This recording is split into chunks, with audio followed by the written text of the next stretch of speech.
Welcome to Metaphysics in the Bible, week 5 of 10. Our topic today is Sea of Love. We will go over what's happening in the sky, and the question for the day was, what can you tell us about the word sea? And man, I'll tell you what amazing responses. Covered most of the topics that we're going to be talking about today. The only thing is we're going to bring it home with what's in the Bible. So a couple of questions that we're going to think about and try to answer. Do we really understand the phrase as above, so below? Can we articulate the meaning of the waters above and the waters below that's in the Bible? When you give your plant some water, do you say, I'm giving you some love? Usually, right? Well, welcome everybody. So today we're going to do a little bit something different. Instead of seeing what's happening in the sky today, we're going to look at some celebratory dates, some holy days that are in the Bible and what happened in the sky at that time. First one we're going to talk about is the solemnity of Mary, Mother of God. Remember, Mother of God means you, Horus. Well, that's something that is celebrated on the 1st of January. They call it the octave day of the nativity of the ruling goddess. The word Lord was in there. Remember, the word Lord means ruling goddess. Is the solemnity of Mary, the Holy Mother of God. Well, that's on January the 1st. On January the 11th, she's aligned with going direct. So she goes back and forth, motion in the sky. So on January the 11th, but that's not January the 1st. What's the relationship? Well, in 1582, I'm showing you NASA, JPL, their ephemeris data. In other words, when they track the sky. So you can see that they added 10 days to the calendar. You can see the word skipped, okay? But they kept the Julian day number the same, so you can still always go back and understand what's happening in the sky. So just remember this word ephemeris, because we're going to talk about it. So the cataloging of stars and where they're at exactly in the sky is called an ephemeris, all right? So when you take out the 10 days added in 1582, January 11th is really January the 1st. And we'll talk a little bit about that in a minute, because this guy over here, he did his share. That's called Galileo. So another event that happens in the sky, and we're still celebrating, is the most holy name of the Blessed Virgin Mary. The Feast of the Holy Name of the Blessed Virgin Mary is an optional memorial celebrated liturgical calendar of the Catholic Church on September the 12th, and it's since 1684. So if you go in September 12th, 1684, and you go look what's happening in the sky, you can see the sun, which represents you, is in Virgo, which represents the mother. And as you can see, they started that date up because they know that we should be practicing our love based on these events, because these are loving energies that come at that time. So the church was doing the right thing at the time, and they had these, but we've played with them since then. So as you can see, the mother, the one that represents the love, it tells us, hey, I'm coming home. It's a vibration of love. She, in the next 2 years, ends up meeting with the sun in Virgo, just like she's meeting in Aries, and we're getting a Christ conscious call, a Phoenix rising. So these are all beautiful, loving energies, this experience. The mystery of who we are is getting better and better. And it's a beautiful thing. It really is, because we're coming out of this materialistic Piscean age. So there's so much misinformation surrounding these events in the sky, these events in the Bible. Looks like we don't quite grasp how to write it in history books. Because if you go and look at what's happening around this time, they always relate it to things that aren't really happening. And then we misconstrue, we miss intentionally, unintentionally, I don't know, probably unintentionally, because we have lack of love in the Piscean age and we don't realize the true message that's upon us.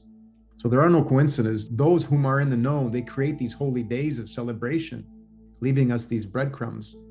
We need to let the real historians get their voices out now, because we're going through this beautiful, beautiful cleanse towards one love. So let's talk about an ephemeris. Knowing that the etymology of Lord, and that she is the goddess that everyone measures for her return. So I'm going to show you more proof of the Holy Grail we've been waiting for. All the past and present star database, like we said, all come from the Greek word ephemeris. So what NASA uses the word ephemeris. It's no wonder that the Greeks were following her, because the Greeks goddess, another name for Madonna, Isis, Eris, Mektelcoatl, whatever you want to call her, the winged woman in every culture, the Greeks called her Eris. So it's an ephemeris. That was a tracking database to see when mom comes home. Somebody's down the street watching out for mom and dad coming home. So they were tracking this in the sky. Just like the man here, Galileo, right? Has anybody here heard of the Galileo's riddle? Well, when you have the premise, you can break riddles like Galileo's riddle. I won't go through this because we have a video on it. I took apart the Italian riddle, so I won't go through it, but the corrected translation and what he's basically saying, it's a message, it's not a riddle. What he says there is, how can something that is not of form, in other words, a loving energy, cleanse us, cleanse our form, something that we can't see, cleanse us. The sea of love cleanses us to behave good again. That's what he's writing about. See, he was born in 1564 till 1642. She wasn't in the sky yet. They didn't find her yet, because she doesn't come. She comes from, like the story of Isis, from the underworld. She's not of material, so you can't see her. And then she comes back, and Mother Love comes back every 558 years. So during that time, we have to learn how to get off the wheel. And the only way off is with love. So there's Galileo's riddle. So the Bible is getting cracked, the Galileo is getting cracked, Da Vinci is getting cracked, and it's all about love. And then it's a must for us. So I'd just like to take a moment, and if everybody could just jump into this image, sincerely, if you can meditate without any squirrels happening around you. I mean, really picture yourself being in this image. Take a couple of breaths. Tune into what is vibrating in this image. Look at the stillness of the waters below. Look at the sea of stars above. The reflection on the water. The sky is illuminating the mountains while they manifest the trees of today. Beautiful, isn't it? Peaceful, tranquil. That's a whole lot of sea, a whole lot of love. This is where as above meets as below, both physically and metaphysically.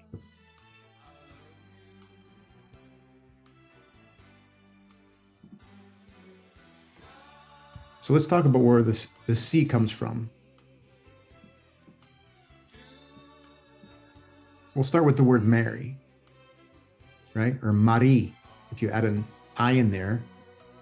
And Marie is really mare. And like Carlos said, mare, which is mother. And mare in Italian means sea. So we know the sea is water, right? Where all things manifest from its pureness. We're mostly water, right? Nothing lives without water. Nothing lives without love. Water is the first element, first vibrational medium. It's before hydrogen. It's transparent, right? Just like the ether, which is love that is everywhere that you can't see. You can't see the ether. So just like love, you can't see it. Spirit, the soul, they're all synonymous. So when we deny in physics the ether, and we deny in spirit the soul, in metaphysics, then we're lost at sea. It's all about love, folks. So this is what is meant by physics equals metaphysics. This is what Ken Wheeler teaches. It's synonymous with love. So there's so many,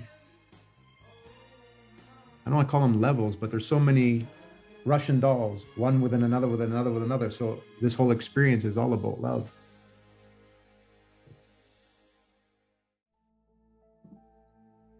So let's talk about what's in the Bible. Look how many times Mary is stated in the Bible, only 52 times. But when you go look, if you put Virgin Mary, it only comes out 2 times. Why? Why isn't Mary talked about more in the Bible? The mother of God, but that's the mother of you, right? Because in Psalm 82, thus says the Lord, which is the ruling goddess, ye are gods. The glyph of God is the yin yang, our body in this illusion of a duality, but it's still one. So we're going to stick more with water and sea. Because Mary, which is water, Mary, Mare, which is the sea, that's way more in the Bible. Still a lot of mistranslations of the use of the words that they took off the Egyptian walls, but there's still some gems in there. We're going to go through a couple of them. So let's start with Exodus. Chapter 14, Israel crossing the sea. Remember, Is, Ra, and El is you, the mother, and time. God said to Moses, why cry to me? Speak to the Israelites. Order them to get moving. Hold your staff high and stretch your hand over the sea. Split the sea. There you go, Susan, right? So these are all talking about you and how you can talk to others, right? So God said to Moses, that's just somebody else talking to Moses. Moses talking to himself. But speak to others. How do you get them moving? Split the sea. Split your own sea. Be the role model of love. That's the message I see in this one. In the book of John, chapter 4, Jesus talks with a Samaritan woman. Verse 14, but whoever drinks the water I give them will never thirst. Indeed, the water I give them will become in them a spring of water, welling up to the eternal life. They're talking about love, the sea, the Mare, the Mary that's come back, the love that's come back, that comes back every 558 years. So they're saying you got to grasp that love within, because the divine feminine, the divine love is within you. The water, the sea, the Mare, the Mary, the virgin pure water comes from within. And your images, the only way you're going to make it is just be love. How do you be love? Well, like Jacob said, well, you can't be love, but you can strive for it. You can get to it. So in the book of Exodus, chapter 2, entitled Moses, remember, these are all you. These aren't literary people. This is you on the wheel. So Moses is you. Verse 19, an Egyptian, they said, rescued us from a bunch of shepherds, while he even drew water for us and watered the sheep. So this Egypt is you, Moses, sharing your love. Rescued us from a bunch of shepherds. That means if you're being vibrated in not good ways, with all the noise that's out there, somebody, Egypt, a foremother or forefather, is trying to guide you to love. That's what this one means. Reduce the noise.